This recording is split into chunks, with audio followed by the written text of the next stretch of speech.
जिस प्रकार से रात को 11-11 बजे तक कुलदीप जी इंदौरा को सुनने के लिए उनकी चुनावी सभाओं के अंदर लोग उमड़ रहे हैं, इंतज़ार कर रहे हैं, इससे श्रीगंगानगर लोकसभा क्षेत्र के अंदर एक बात तो तय हो जाती है कि किसान आंदोलन के विरोध के बाद में दूसरी बात यहाँ पर एससी समाज में भारतीय जनता पार्टी की टिकट नहीं देने के कारण जो लोगों में आक्रोश है, उसके कारण भारी संख्या के अंदर एससी समाज भारतीय जनता पार्टी से नाराज़ हैं और वो कुलदीप जी इंदौरा को समर्थन दे रहे हैं। विशेषकर मेघवाल समाज के अंदर और नायक समाज में इनमें बड़ी नाराज़गी है। इन्होंने कहा कि एक देश की सबसे बड़ी पार्टी जो सत्ता में बैठी है पिछले 10 साल से, वो इस प्रकार से कैसे खिलवाड़ कर सकती है। हाँ ठीक है, मेघवाल समाज में प्रियंका बेलान ने जन्म जरूर लिया, लेकिन आज वो प्रतिनिधित्व एक बढ़िया परिवार का कर रही है। शादी उनकी बढ़िया परिवार में हो गई, बच्चे उनके बढ़िया परिवार के होंगे, बात तो उनकी भी लाजमी है।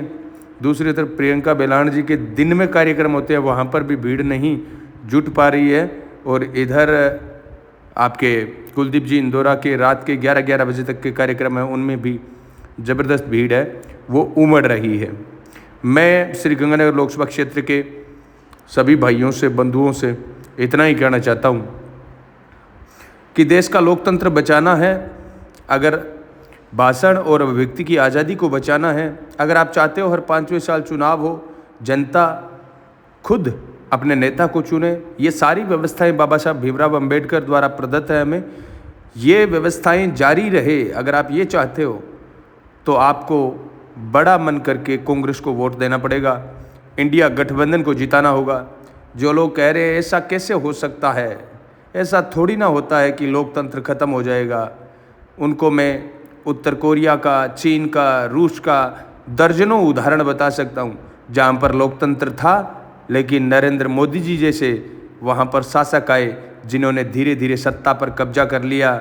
शुरुआत के अंदर धर्म की आड़ लेते हैं, झूठा राष्ट्रवाद का बखान करते हैं और बाद में जनता के मुद्दों को गौण कर देते हैं, जैसे मोदी जी ने किया है। ना एमएसपी का जिक्र, यहाँ पर देखो कितनी बड़ी विडंबना है।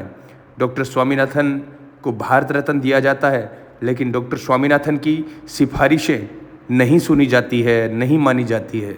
एमएसपी कानून नहीं मनाया जाता है। चौधरी चरण सिंह को भारत रत्न दिया जाता है, लेकिन देश के अन्नदाता सड़क पर हैं तो उन्हें आतंकवादी कहा जाता है। ये देश के अंदर इस प्रकार के हालात हैं जो मोदी जी की कथनी और करनी को स्पष्ट रूप से बखान कर रहे हैं।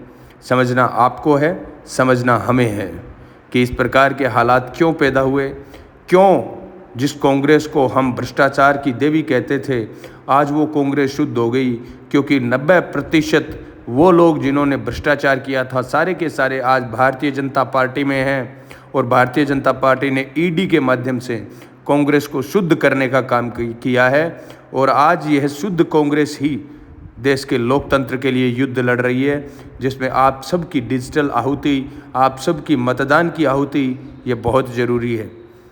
बाकी आप और हम सब इस देश के अंदर भाषण और अभिव्यक्ति की आज़ादी के हकदार हैं, तो आप भी इस वीडियो पर अपने विचार है वो रख सकते हैं। अगर लगता है कि देश के अंदर लोकतंत्र खतरे में है और जिसे हमें बचाना चाहिए, तो इस वीडियो को 5 से 7 दोस्तों को शेयर करें, और आने वाली 19 तारीख को इंडिया गठबंधन के प्रत्याशी कुलदीप जी इंदौरा को जिताकर संसद में भेजने का काम करें, और भारतीय जनता पार्टी की कथनी और करनी को बेनकाब करें, जिन्होंने आरक्षण का मखौल उड़ाया है। और ये जो 400 पार का इनका नारा है, ये 400 पार का नारा नहीं है, ये लोकतंत्र के खात्मे का नारा है। आप 400 सीट दे दीजिए, 2/3 बहुमत दे दीजिए, उसके बाद में देखना यहाँ पर लोकतंत्र, यहाँ पर आरक्षण, यहाँ पर चुनाव, यहाँ पर ये सब कुछ नहीं दिखाई देगा।